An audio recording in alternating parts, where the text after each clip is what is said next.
Слышим о планах подготовки наземной операции в Газе. Но мы с вами так понимаем, что как это совсем уже, если сказать так, полупрофессионально. На использование тяжелой техники в жилых районах – это сложное дело, чреватое серьезными последствиями для всех сторон. А без техники это значит в тех же самых жилых застройках там, проводить эти операции еще сложнее. Ну и самое-то главное, что потери среди гражданских лиц будут абсолютно неприемлемы. Там же почти 2 миллиона человек живет. This is my video update from Belgrade, Serbia on this Saturday early evening, October the 14th. Let's talk about some news. And let's start things off with the Israeli ground offensive into the north of Gaza. Now, there was a report earlier this morning which claimed that the Israeli Defense Forces, they allotted an additional 6 hours on top of the 24 hours for the evacuation of civilians in the north of Gaza to the south of Gaza. And that 6 hours has expired. It expired at around 4 or 5 p.m. Israeli time. And I don't know what has happened since then, to be quite honest. There are reports that the Israeli ground forces, it looks like they are preparing for a ground operation into the north of Gaza. We have just a lot of airstrikes on Gaza, which are taking place, it seems, round the clock. A lot of missiles, a lot of bombs being dropped on Gaza, but we have yet to see the big operation, the ground operation. Netanyahu visited what you would call the front lines, I guess, and he was with Israeli troops. And there are reports of Israeli raids into Gaza, but they're being defined as localized raids. That is what they are calling them, and these raids are meant to eliminate Hamas while looking for hostages. This is what the IDF, the Defense Forces, Israeli Defense Forces, posted on Twitter X. So that is where we are. That is where we are at the moment. There is a lot of news which talks about the operation starting, or it started, or it's about to start, or there are indications that it's being prepared. I think within the next, 24 to 48 hours, we could see something start, maybe sooner, maybe later. I just don't know. There's a lot of concern about this operation, even coming from the European Union. I was watching Alexander's video that he did today, and he said that there's a Financial Times article which interviews an EU official, and that EU official says that they're concerned that this could be a type of ethnic cleansing. That is from the EU official, as referenced by the Financial Times. So for an EU official, for the European Union, to show concern about a possible ethnic cleansing in Gaza means that the EU must be feeling very nervous about what's coming. But the EU diplomacy is a no-show. It's a no-show. Actually, it's worse than a no-show. It's a joke. You had Ursula von der Leyen. She was in Israel yesterday, and today you had Baerbock in Egypt, and then I believe she did go to Israel as well. So the German foreign minister was in Israel, and of course she came out with the usual scripted lines. I think she said that today we are all Israelis or something like that, which is what she said when she traveled to Kiev when the war was ramping up in Ukraine. So they're kind of getting a repeat of everything that happened in Ukraine, the escalation that happened in Ukraine. It looks like you're getting a type of repeat in Israel, and you have all of these EU diplomats, if you want to call them that. I can't see what constructive input Annalena Baerbock can possibly add to this war, what she could possibly do to help get to some sort of a ceasefire. Annalena Baerbock, she probably is going to do the opposite, but there you have it. She's traveling the region and she's making these scripted statements, which really have no meaning whatsoever. Has no meaning at all. We are all Ukrainians. We are all Israelis today. These are meaningless statements from a meaningless EU diplomat. Anyway, Putin. Now, Putin, he did say some interesting things at the CIS summit in Kyrgyzstan. It wrapped up actually the summit, and Putin spoke to the press. And Putin said that the Hamas attack. Let me see if I have the exact quote here. Putin said, where is it? When you want to find it, you can't.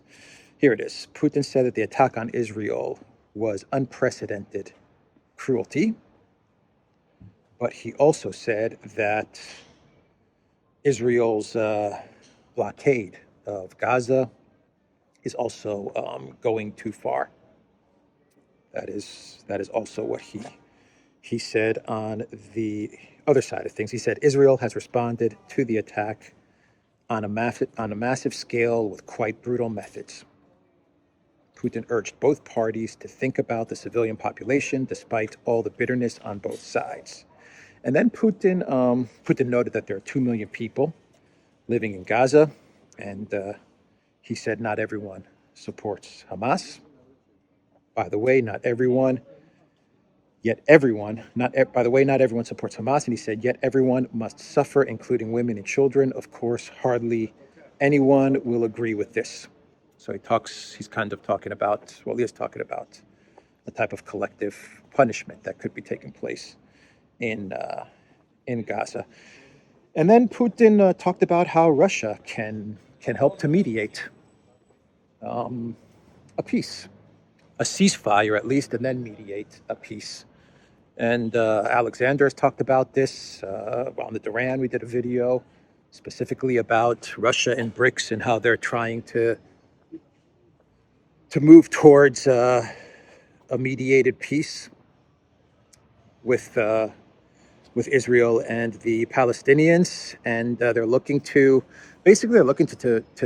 take the monopoly of mediation that the U.S. has had for so many decades, and they're looking to take that over, because what the U.S. has done has not resulted in anything really. It's been a failure over and over again. And so Putin said that Russia is uniquely and ideally positioned to mediate this war, because he said that Russia, and this is true, Russia has an excellent relationship with Israel, and it has an excellent relationship with the Arab states. Let me get you his quote here.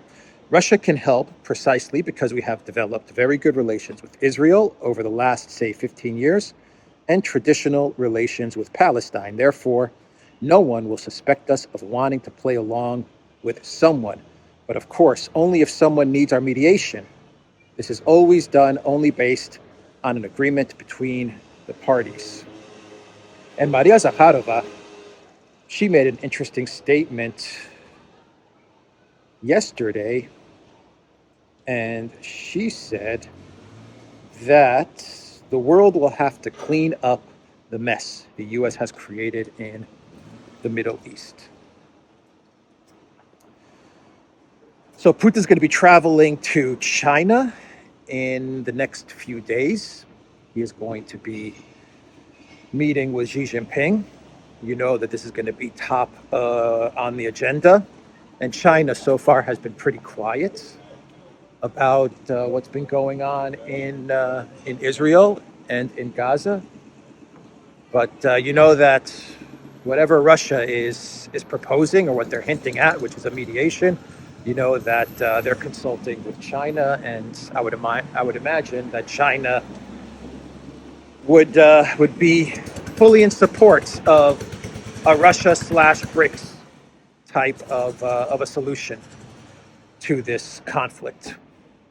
So, as we have been reporting on the Duran, I think the plan is for BRICS to put forward a resolution to the Security Council to work towards some sort of proposal, some sort of peace plan, to put it towards the Security Council. The Security Council will undoubtedly veto it. The United States and the UK will veto this proposal. And then it goes to the General Assembly, where I imagine a plan like this will be approved. Keep in mind, there will be a ground operation. I imagine a ground operation will be underway at the time when these plans are being pushed forward. But that's just gonna be what it is. That's gonna be the reality of it. And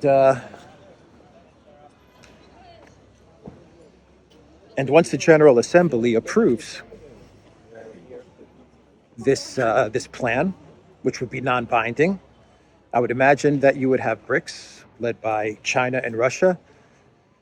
They would put forward some sort of a mediation proposal, even though the resolution in the UN would be non-binding. It would be based on a two-state solution, the two-state formula, and China and Russia and BRICS would create some sort of framework where there would be some sort of negotiated settlement, of course, in cooperation with the United Nations, and that would effectively, or the plan is for that to effectively remove control of the mediation process away from the United States and into the hands of the BRICS nations going forward. I guess that is the plan. So that's what I got for you with what is going on in Israel and the operation towards Gaza in this war. Bloomberg, they put out an article today, and they said that the title of the article says, "As Israel readies Gaza invasion, U.S. sees no plan for what's next." Chaos. It's chaos, huh? I guess that is the plan, is chaos.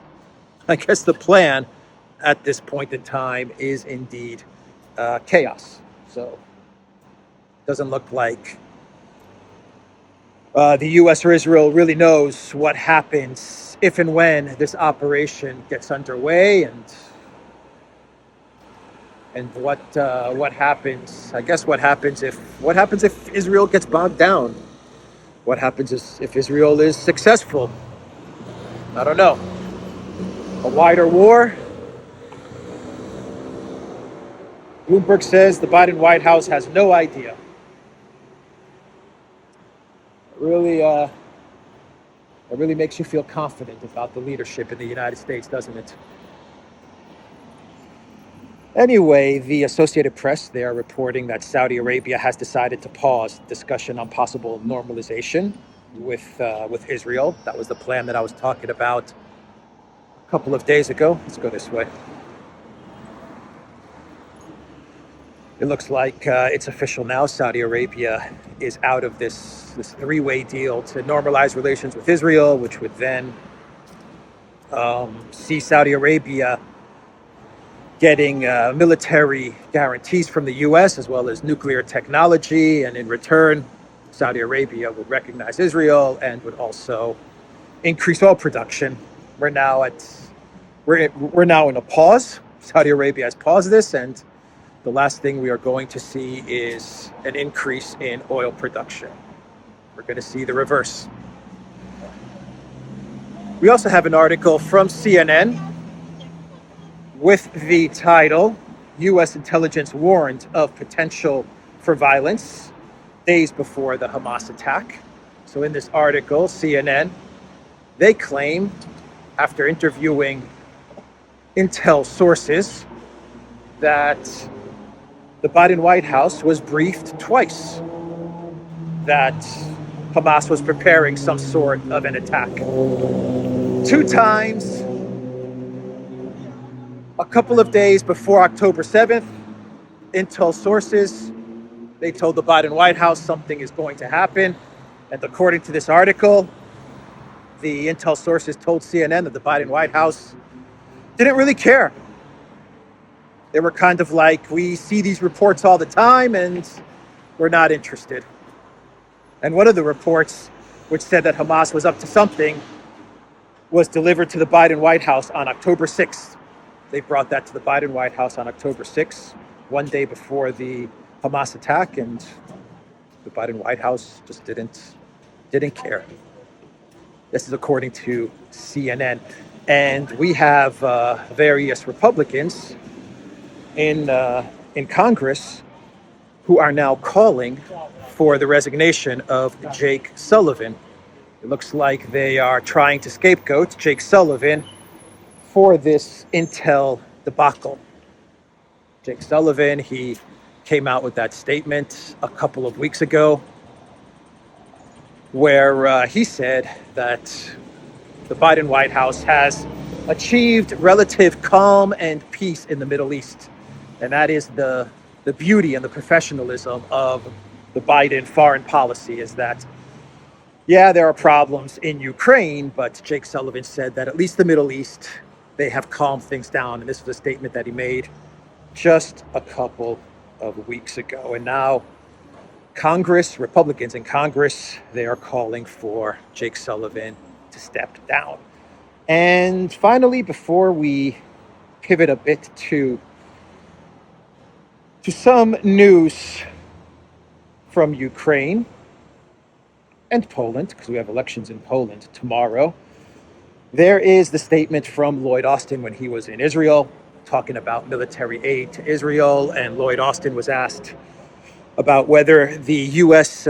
military would be able to supply weapons and military aid to both Israel and Ukraine. And Lloyd Austin, he said the scripted line that all U.S. politicians love to say when they are asked these type of questions. Boy, do they love to say this line. Lloyd Austin said that Washington can still walk and chew gum at the same time, meaning that Washington, the Pentagon, will indeed, or at least they feel they can supply military aid to both Ukraine and Israel without a problem, because for neocons, everything is infinite. Nothing is finite for neocons. Everything is infinite. Even though you have a lot of military experts, the majority of military experts are saying that right now, Israel's weapons needs do not overlap with Ukraine. But once this ground operation gets underway, then Israel is going to need pretty much the same type of weapons, including the ammo that Ukraine needs. And so the Pentagon is going to have to make a decision. Is it Israel or is it Ukraine? And we know the answer to that. Keep in mind, this is ammunition that the collective West is already pretty short of. So anyway, they can always walk and chew gum, because nothing is finite, including weapons, definitely money, money printing. It's infinite for the neocons.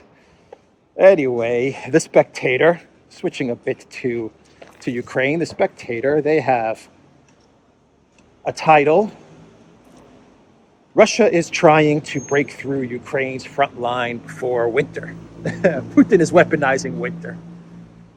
Yeah. It's been a year and a half, more than a year and a half of the conflict in Ukraine, and the collective West and the collective West media, they still don't get it, do they? They still think that Russia is obsessed with territory. They still haven't understood that for Russia, it's not really about territory. It's about annihilating the opposing army. But they still think it's all about territory. And they think that Russia is desperate to break through the defensive lines this winter. Sure, if they do, they do. If the defensive lines of Ukraine collapse, they collapse. But to me, it looks like Russia has just created the dynamics of another cauldron, or close to an encirclement cauldron, where they can annihilate as much of the Ukraine military as possible before the winter ends, probably during the entire winter, because Ukraine, the Zelensky regime, keeps on feeding its military into the cauldron, because unlike Russia, the Ukraine military is obsessed with territory. The more territory they gain, they feel the more money they can request from the collective West. That's the trap that they are in, the Zelensky regime. And finally, well, how about a pre-clown world? And then we'll get to a clown world.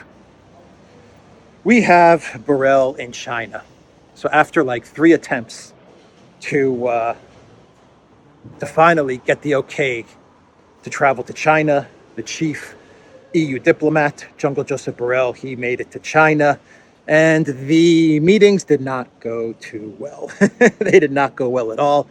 Actually, the meetings went so bad that Borrell was even complaining about the fact that China doesn't take the EU seriously. That is what Borrell said. And let me see if I have his exact quote, because it's pretty funny what Borrell said. Actually, it's very funny what Borrell said. Let's see here. Jungle Joseph. Here is what Jungle Joseph said. Cooperation is very much important. This is what Borrell told a press conference, ending a 3-day visit that had twice been postponed. Europe takes China very, very seriously, he said. We also expect to be considered not through the lens of our relationship with others, but in ourselves. Since the war in Ukraine, Europe has become a geopolitical power, Borrell said. We want to talk to China with this approach. These people really are delusional, huh? They really, really are delusional. Yo, bro, Borrell, they blew up the Nord Stream pipeline and you guys did nothing. Your own allies blew up the Nord Stream pipeline and you guys did nothing. How could you expect China to take you all seriously? Come on, Jungle Joseph. Please take us seriously. We demand to be taken seriously. They're like little children, man. They are like little children. I bet you the Chinese got a good laugh at that statement from Jungle Joseph. And let's do a couple of clown worlds. The Bloomberg building, actually, in New York, they replaced the Ukraine flag with the Israeli flag as well. Not a good sign for Zelensky there when the flags are being swapped out. But we have Boris Johnson in our final clown world. He gave an interview to Ukraine media, and they asked Bojo his feelings about Russia. How do you feel about Russia, Mr. Former Prime Minister Boris Johnson? And Boris Johnson responded by saying, I'm still a Russophile. I admire Russian civilization. Only a fool will not admire it. Yeah, right, Boris Johnson. I admire Russian civilization and culture so much that I want to cancel it. I want to cancel it everywhere. That's how much I admire it. I admire Russian culture and civilization so much that I traveled to Kiev in early April 2022 and destroyed a peace agreement which would have saved the lives of so many Russian speakers, Ukrainian Russian speakers, and Russian soldiers. That's how much I love the Russian culture and the Russian civilization. That's Boris Johnson, everybody. That is the video. The Duran.locals.com. We are on Rumble, ODYSEE, BitChute, Telegram, Rockfin, and on Twitter X. And go to the Duran shop. Use the code TheDuran20. Get 20% off all merch. Take care.